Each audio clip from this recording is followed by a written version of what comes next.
All right, Stephen, we got everything working. Can you believe that? Here we go. 1 minute to spare.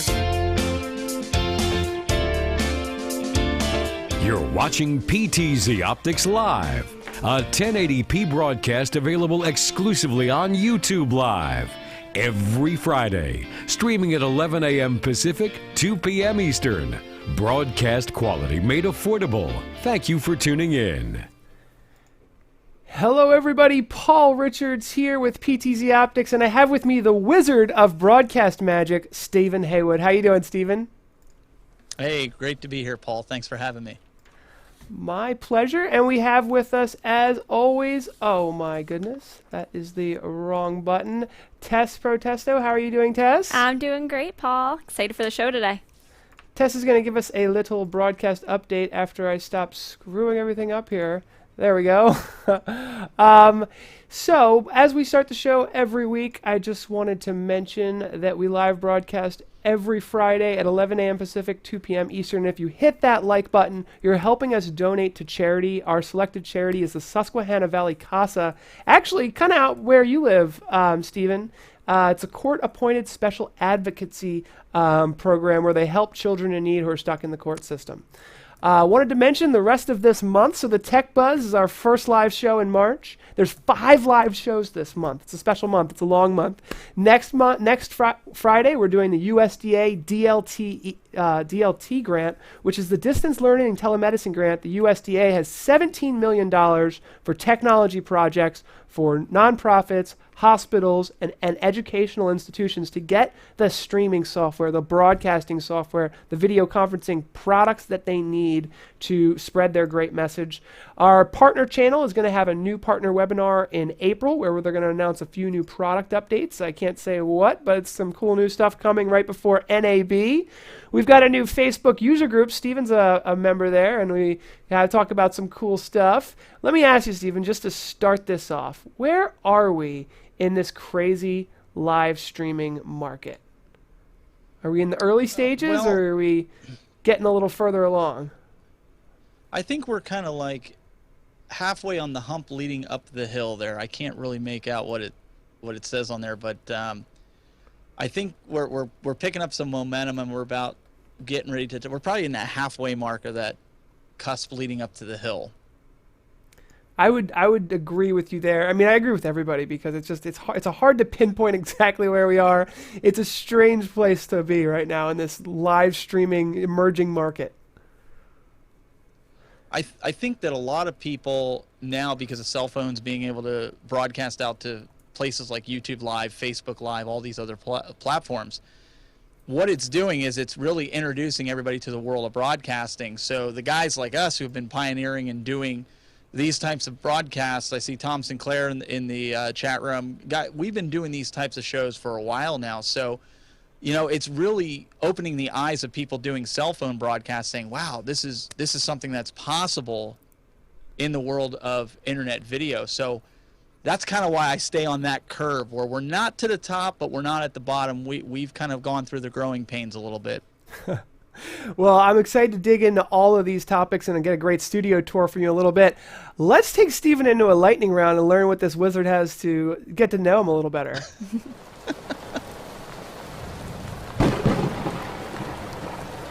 Here we go. So, Stephen, coffee or tea?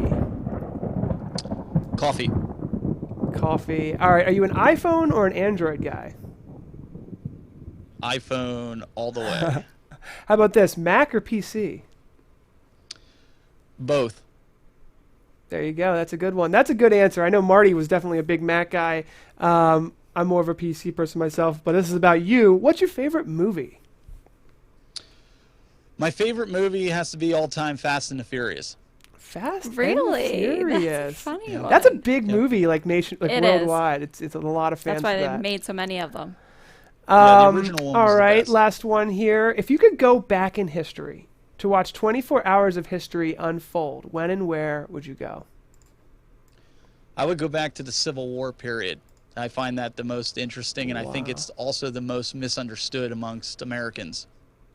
Very interesting. And we have so much of that history out here on the East Coast, Pennsylvania. That's where we signed the Declaration of Independence. Gives me chills sometimes. I'm right there with you.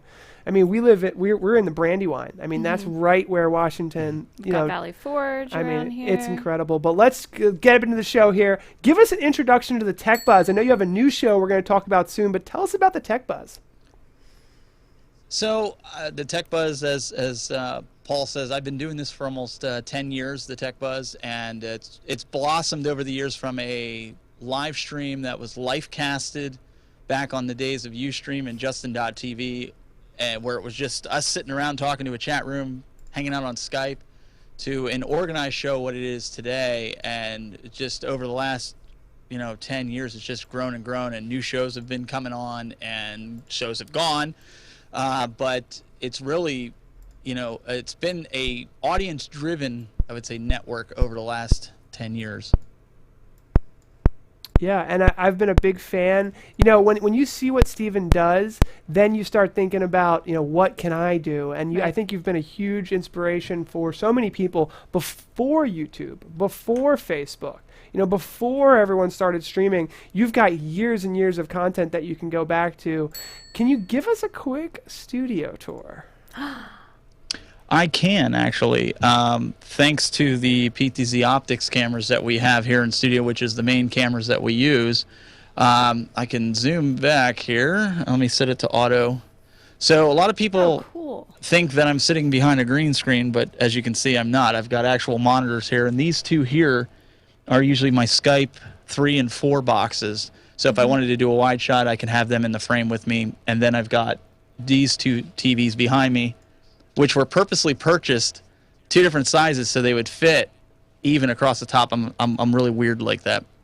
That's good. Here you can kind of see my TriCaster control surface, the 460. I've got the macro controller here, and then off to the, whoops, let's go this way. Here's the monitor for the TriCaster surface that I can see and view. I've got laptops here in front of me. Let's go down here a little bit. Right here is, this controls my Skype TX, so I can remotely access Skype and answer it if I need to. Over here, I have the chat room computer where I can interact with you guys in the chat room as well as kind of monitor the live feed. I've also got a computer here which goes out to a monitor that I'm going to show you that's showing the chat room on a 27-inch monitor, so I can actually look like I'm looking at the camera and still see everything that's going on. And here is my PreSonus 16 4.2 AI mixer. It's a digital mixing console. And I have another backup 5th Skype machine that sits right there. Usually I just use it during the day for chat. This is my getting Mac out of Pro control. Monitors. I'm sorry? I said this is getting out of control. How many monitors do you have? Oh, wait, we're just getting started. Just hang on. Buckle up. Here we go. We got I'm ready. The Skype TX monitors here. Okay. So let's kind of roll around. I've got some speakers there, but let's look. This is the brains of the operation right here, this rack. I know it's hard to see because it's dark in that side of the studio, but you've got the TriCaster 460 at the very bottom in the rack. You've got two fans and some switch panels. You got an AJA Kumo router 16 by 16, so I can route video anywhere in the studio that I want. 2 Skype TX machines from Quicklink, and then above that I have the Wirecast gearbox as my encoding machine. Yeah, and then let's rotate. Here's 2 of the monitors that you're seeing here. Another PTZOptics Thank God your camera. cameras switch all the way around, Paul. This is awesome. So you can see Whoa. this. So right there you're seeing the Wirecast machine on the monitor. Below that you see the preview monitor from the TriCaster output. Let's swing this around so I can get the other side of it here. Oh my goodness. We're gonna kind of loop. I mean, it's just like, Sorry. I can just see you back there. There's a PTZOptics camera back there. You can kind of see it above the program monitor, which is on the left on the bottom. There's a PTZOptics camera right above it that is actually a wide shot. You can kind of see. Chat's blowing up about this. And then I have the chat room in that upper monitor in the upper left-hand corner. That's what that is. So I can because YouTube has the pop-out chat. So I just put it up there so I can actually see that. Yeah, somebody's asking, is it warm up there? Yes, it's very warm up here. And then I have a camera on that pole there that looks like a cane hanging from the ceiling. I have actually 4 cameras over there that I use for the green screen / living room set that's right there. You got your pillows. There's an iPad stand for a teleprompter. Sometimes I move that recliner, that leather recliner, over into that corner so I can do a living room scene like, one of the talk shows on the late nights. And then I have acoustic foam all around the studio. That's kind of it in a nutshell, really, like in hyperdrive mode. Heck yeah. Wow. That is the coolest setup ever. Now, I know you just basically went through this, but I have something here. Can you just give us a layman's terms, like, setup overview? Like, what the heck did we just see there? Like, there's just so much going on. There's a lot going on. So the layman's terms is I have the ability to bring in 5 remote guests if I so choose to, or if I use Hangouts, where I don't care about the video going back to the person on Hangouts, I could set up one of the other Skype machines for Hangouts. But the video quality on that return is really bad. It's not even standard definition, but it's enough for somebody to reference. I have the ability for at least 4 to 5 in-studio guests with microphones to be in here, whether they're in front of a green screen, sitting on a couch, sitting at a desk with a broadcasting mic like I have. I have a really high-end editing station, as well as 6 capable backups for recording. I know it's a little bit insane, but I like to be redundant. And all these devices are all plugged into 40-minute power backups and surge protectors. Gosh. So I'm pretty well covered. If something would happen during the show where I'd lose power, the internet would stay on, and all the lights in the studio would stay on, as well as all my gear, to hopefully finish out a show in 40 minutes and then close down. See, now that is something that you've been doing it for a long time because you've had the power go out on you. I've had the power go out on me. I don't have any of that stuff. And it's like you're out of luck. There's nothing you can do. And, you've got the TBB network. We're a fairly large business. We don't have any of that stuff. Right. We thought we were prepped. I know. We thought we knew what we were doing. Right. You put us to shame. But here's my next thing, because I want to get into a lot of stuff with you. I feel like this is going to be maybe a longer show than normal. But can we get some tips for newbies? Because I know we could go into advanced stuff. But for the new guys out there that, like you said, are starting with their phones, people like Tess, that are getting into it, don't know too much about it yet. Can you give them a little bit of, advice? Yeah, I think that depending on what you want to spend, obviously, if you're starting, you're coming from a phone, the next step up, everybody wants to get into the switching and adding graphics like you're doing here and adding a really cool background effects. I tend to tell people when they're starting out, stay away from green screen. Green screen is a whole new challenge all on its own. And when you're starting out, jumping into a green screen, if you don't know the basics of video and how to set focal points on cameras and white balance and all these other types of scenarios, you're going to have a really poor, cheesy-looking green screen. When you're starting out, go pick yourself up just a cheap webcam that's HD until you find out if you're really going to invest the time into it. And, try one of the free software solutions that are out there, just to see if you like it. The next step up from that, you've got your Wirecast, your vMix. Those 2 softwares right there are going to take you to a whole new level because they give you the ability to stream live and do all these cool animations and effects. So you can essentially start out for, little under $1,000, get a really nice camera and some software. In my opinion, that's the next level up from something like that. Well, thank you for that. I just know we've got a wide range of customers and people watching, so I wanted to cover that a little bit. Now let's go more on the advanced side.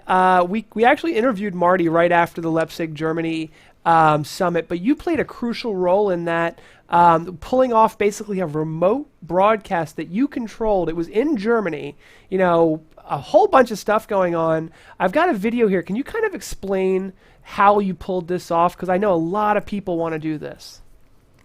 Right. So Marty was invited out to Leipzig Germany to host a live streaming panel, and Marty came to Mark and myself and said, hey, why not just show what we can do? Why not show them what we do on a daily basis when we do our shows? And I have the equipment set up where I can stream it on my end. I can have Marty contact. There you're seeing Marty contacting me right now via Skype as we're doing some tests. He's switching around with his PTZOptics camera. And he essentially called just like you called me right now and bringing me in through Skype. And then Mark also called me locally.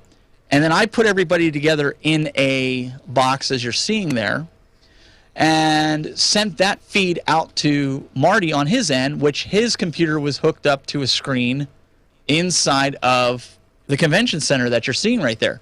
So the audience there not only was able to see and hear us, but Marty had a mic set up that they could actually ask us questions on the virtual panel all the way across the pond.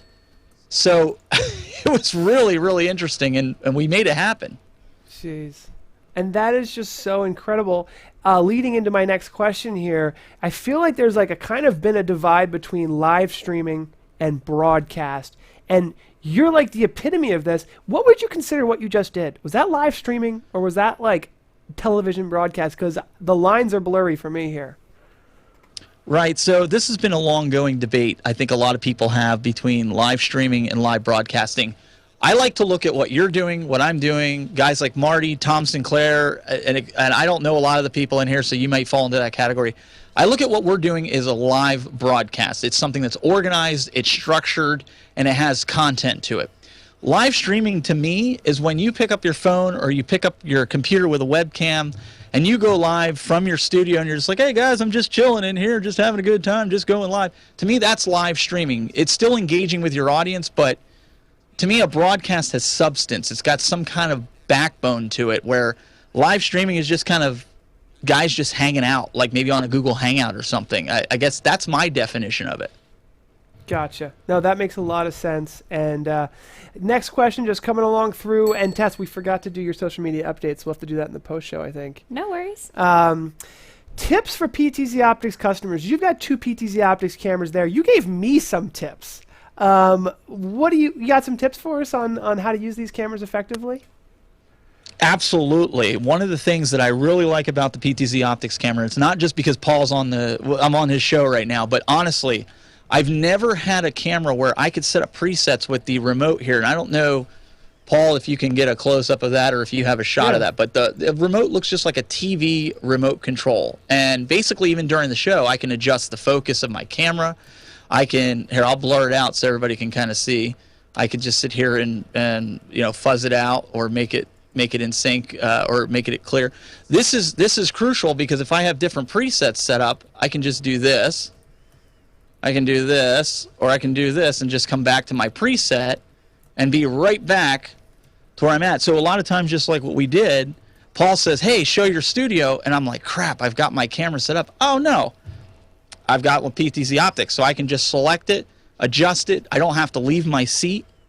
I've got everything here in front of me, and that's crucial for me in my workflow, having this. And I know Marty would attest to this too, is this has saved us so many times from having to adjust the camera and getting up from your broadcast position. You can just grab the remote, and with the different plugins that they have, you can have it built into now this profile on the TriCaster. I don't have it built into it, but you can also set presets with the PTZOptics camera in the TriCaster, and I think you have some other plugins with other software companies that you can do that and control it from those applications. So it makes it a little bit easier rather than you get this standard camcorders or some of the other cameras I have in the studio.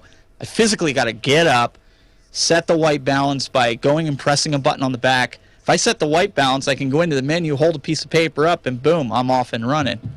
So that's one of the things that I like with these. It's a great workflow. I think you are literally still to this day years ahead of, you're still in the way in the innovation stage with what you have with your battery backups and everything. But I'm definitely seeing more and more customers that are doing live talk shows, one-man talk show, right? You host your own show. I'm really doing the switching here with a keyboard and mouse on my show. And that's coming up a lot more. More and more people are using these for churches, large events that can really zoom in with the 20x optical zoom, and they're back in a production booth. But the people that are just one-man shows, to have the camera be able to just remotely controlled is invaluable, I think. And so some of the things, Paul, with this is I have some of these cameras positioned, and when people look at them, they go, well, why do you have them there? Because they're multifunction. With the PTZOptics Awesome Zoom, I can actually turn them to the green screen side and actually use them as cameras on the green screen side to basically shoot whatever show I need over there, plus those other cameras. So it's not just, okay, I have cameras on this side of the room and cameras on that side of the room. I can actually turn them with the remote and use them on both sides of the studio. it's super. You're using them the way they were meant to be used. Stephen has a new show called what is it called, Stephen?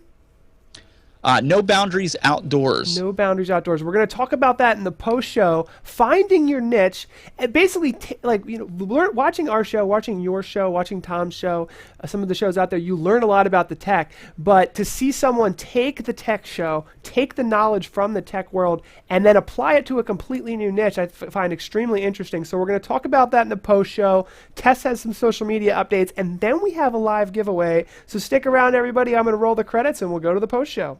And that's all, folks. Tune in next Friday on YouTube, and don't miss our new Facebook Live show, airing at the same time on Mondays. Have you joined our new Facebook user group? Stick around for a brief Q&A session where we answer your questions live.